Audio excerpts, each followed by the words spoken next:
Hi everyone, I'm Arun from Funnel Envy, and today I want to spend some time talking about how we solve the revenue funnel data challenge. So of course, many of you are running multiple campaigns on lots of different channels. You have digital advertising, paid acquisition campaigns that are heavily optimized, and you spent a lot of time getting people into your marketing automation platform and running really personalized email nurture campaigns to them. Now, of course, the main problem that we focus on at Funnel Envy is that main thing in the middle that glues a lot of that customer journey together is your website. And of course, for many of us, it's a static experience. Unlike the other channels, prospects and customers keep coming back to that same static website. And in many cases, it's just not keeping up and dragging down your conversion rates and ultimately your pipeline that you're delivering to the sales team.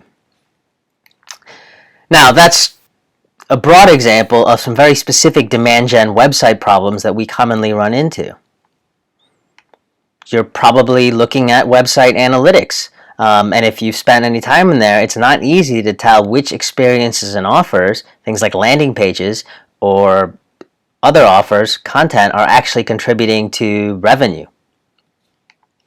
Maybe you're running experiments and campaigns on your website, and it's also hard to measure the pipeline and revenue impact from those website experiments.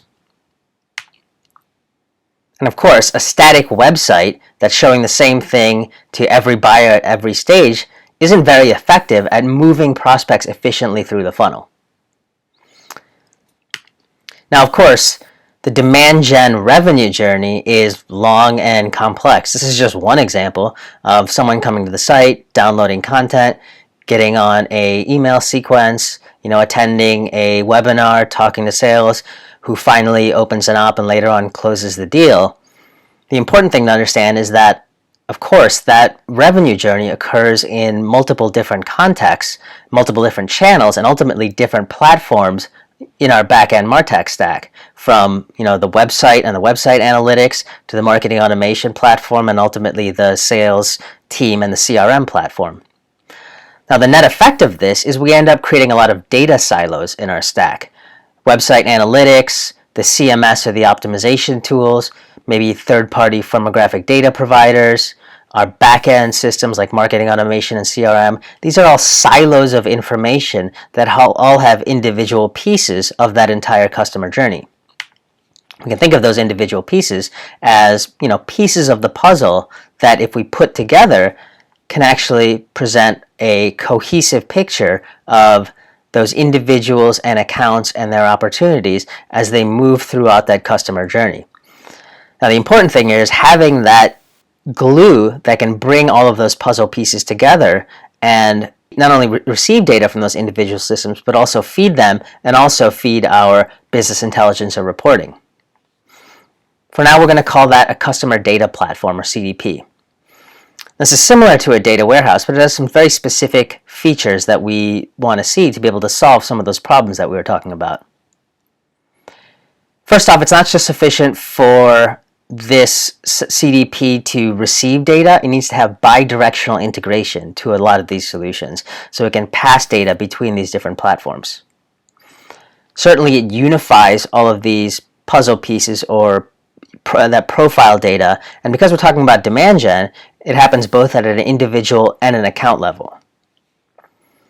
It has that full view of the customer journey, so unlike website analytics that's only looking at what's happening on site, it has that perspective tied to that unified customer profile of what happens not only on the website, but also down funnel as that lead and account progress towards revenue. It allows for rich segmentation because we have those unified customer profiles and full perspective on that buyer journey.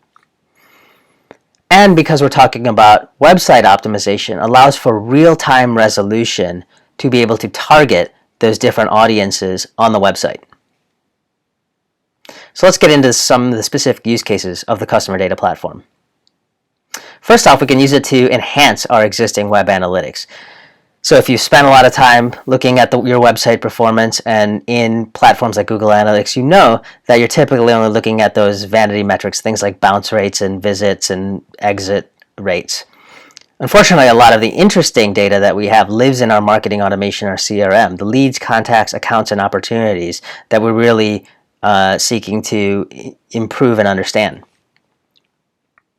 So by pumping this data into our CDP and unifying it and then feeding those down funnel outcomes into our web analytics as well as our reporting and dashboards, we get a much more complete picture of that revenue journey for that visitor.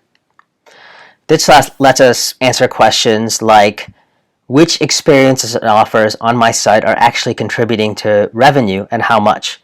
You see here a landing page report, but instead of only looking at your typical vanity metrics you see on the right, we actually can visualize the closed won revenue of each of those landing pages. And of course, you can take any of those dimensions that you're typically looking at in web analytics and understand pipeline and revenue impact this way.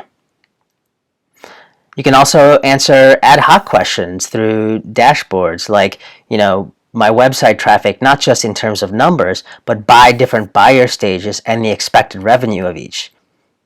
This often starts the hypothesis process of how can I actually target those different buyer stages differently to accelerate them through that revenue funnel.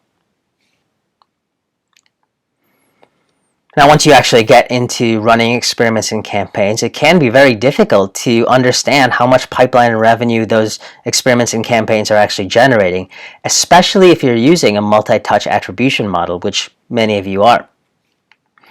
And we can solve that problem by bringing, again, that lead, contact, account, and opportunity data, as well as the touch points in my attribution model and the tests and campaigns from the optimization platform, and feeding those into my reporting and business intelligence environment. By doing that, we can start looking at the amount of sourced pipeline using that attribution model that my website campaigns and experiments have delivered over time. We can start comparing campaigns not just on their ability to get people to fill out a form, but based on the actual pipeline and revenue impact that they've had. And we can look at individual campaigns and the variations in those campaigns and understand which variation is most effective, again, not just in terms of those on-site vanity metrics, but their ability to deliver results down funnel. Finally, when we're talking about optimizing the revenue funnel, a lot of it is about targeting in real time and targeting the right offers to different personas, different groups of accounts, and my personal favorite, by buyer stage, to move prospects more efficiently through the funnel. Now, to do this, again, we're bringing over that same marketing automation and CRM data, but potentially also that website behavior from web analytics, and in this case, feeding that into audiences in our content management system or our testing and optimization platform. In this case, this is a reporting use case, so that audience has to be delivered in real time based on an individual visitor as they come into the site. If you can do that, though, we can start doing things like personalizing those offers based on that buyer stage and where they are in the journey, or even differentiating offers and changing the experience in real time to present the best offer based on the persona that's coming to the site. So with that, I want to leave you with some takeaways. If you're a demand gen marketer and you're looking at your website performance and even optimization of it, our recommendation is always not to settle for top of the funnel KPIs. Those vanity metrics, those engagement metrics, even form conversions, they're not sufficient. Really, you should be trying to align your efforts with the way the rest of the team and organization measures success. And for a demand gen team, that's based on pipeline and revenue impact. Of course, demand gen sites, demand gen marketers typically deal with long customer journeys. What that often means for your site is that you have a lot of return visitors, and they're coming back to the site at different stages in the buying journey with differentiated intent. Both the measurement of pipeline and revenue and the ability to understand those different buyer stages and ultimately target them is really related to how efficiently you can bring that data together and activate it in real time. And then finally, many of you may have already invested in a data lake or data warehouse to unify that data that you have in these different silos together. Typically, this is done for attribution use cases and other reporting and measurement use cases. It's a great starting point. Our CDP often complements existing data lakes or data warehouses, but the reason that we have to complement it is that typically those are solutions that aren't built for that real-time use case. And if you get into the targeting and activation of that data in the milliseconds that are required by the time a visitor comes to the site and you deliver them that web experience, it requires a real-time source. In our case, the FunnelNV customer data platform. And with that, I want to thank you for listening today. Bye.